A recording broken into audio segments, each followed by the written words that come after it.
আজকে বানাবো পাপড়ি চাট। তাহলে চলুন বানাতে শুরু করি। পাপড়ি চাটের জন্য এখানে আমি 1 বাটি ময়দা নিয়েছি, দিয়ে দেবো সামান্য লবণ,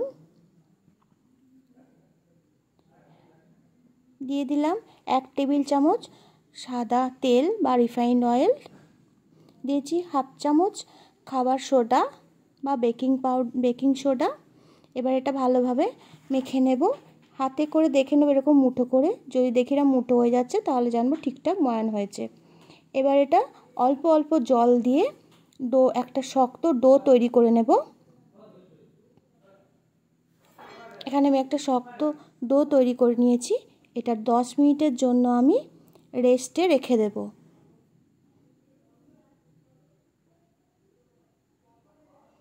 10 মিনিট হয়ে গেছে, আটাটাও সেট হয়ে গেছে। এটা আরেকবার মেখে নিলাম আমি ভালোভাবে। এবার এই বড় গুটিটা থেকে 2-3টে ছোট ছোট গুটি কেটে নিয়েছি। একটা চাকি নিয়েছি, বেলুন চাকি, তার মধ্যে কিছুটা সাদা তেল লাগিয়ে নিলাম। এবার একটা গুটি নিয়ে বড় করে রুটি বেলে নেব। এখানে বড় করে একটা রুটি বেলে নিয়েছি। একটা ছোট এরকম গ্লাস নিয়েছি বা কুকি কাটার যে কোনো কিছু দিয়ে আমি গোল গোল করে কেটে নেব। পাপড়িগুলো কেটে নিলাম।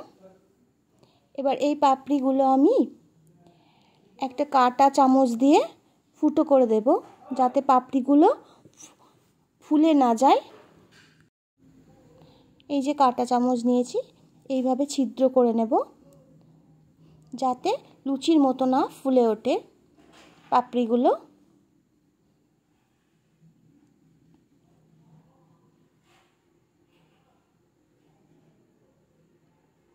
এদিকে গ্যাসের ওপর কড়াই বসিয়েছি, দিয়েছি পর্যাপ্ত পরিমাণে সাদা তেল।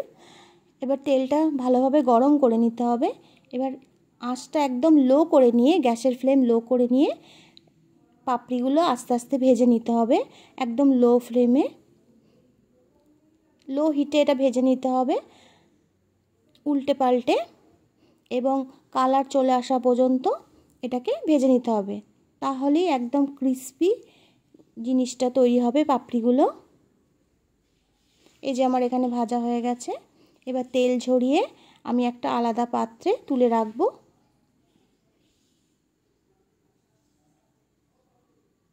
এই যে একদম মুচমুচে তৈরি হয়েছে পাপড়িগুলো।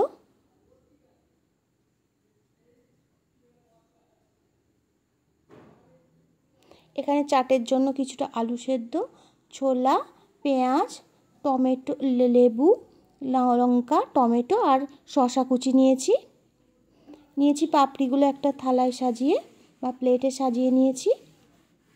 এবার ওপর থেকে কিছুটা আলু সেদ্ধ দিয়ে দিচ্ছি, দিয়ে দিলাম কিছুটা পেঁয়াজ কুচোনো, দিয়ে দেবো কিছুটা ছোলা, দিয়ে দেবো কিছুটা টমেটো কুচোনো, দিয়ে দেবো একটুখানি ঝাল লাল লঙ্কা, এটা কাঁচা লঙ্কা দিয়েছি। এবার এখানে আমি টক মিষ্টি ঝাল একটা তেঁতুলের চাটনি বানিয়েছি, সেটাও দিয়ে দিলাম ওপর থেকে ছড়িয়ে।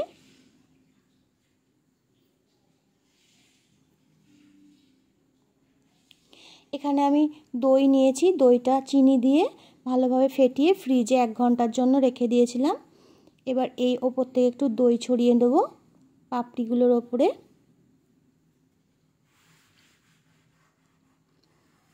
এরপর এর মধ্যে দিয়ে দিচ্ছি ঝাল লাল লঙ্কার চাটনি, দিয়ে দেবো একটুখানি বিট লবণ ওপর থেকে ছড়িয়ে। এখানে দিয়ে দিচ্ছি একটু চাট মশলা, এটা ওপর থেকে একটু ছড়িয়ে দেব। এখানে ভাজা চিনেবাদাম, সেটাও দিয়ে দিলাম ওপরে। এবার দিয়ে দেবো একটু লেবুর রস, দিয়ে দিচ্ছি সিউ ভাজা ওপর থেকে ছড়িয়ে।